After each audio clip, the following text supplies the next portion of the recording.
shadow skimmed across the pond like it weighed nothing. And I froze because nothing that fast should float that calmly. But the old boards under my feet didn't even creak, which meant whatever I saw moved lighter than air. So I crouched and watched tiny ripples spread in perfect circles, like the water refused to swallow the creature making them, which meant it wasn't floating by luck. It was bending the surface itself.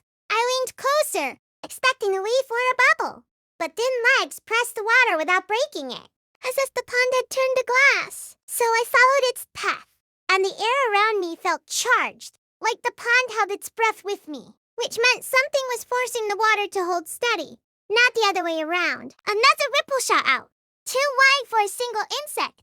So I looked up and saw dozens gliding in perfect lines, as if they were tracing symbols I wasn't meant to understand, which meant this wasn't random nature.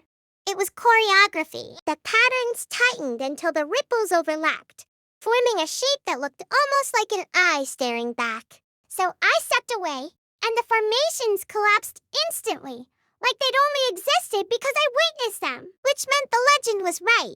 The water striders don't just use surface tension. They answer to something hidden under the reflection. And that's why I still return at dusk, hoping the patterns appear again.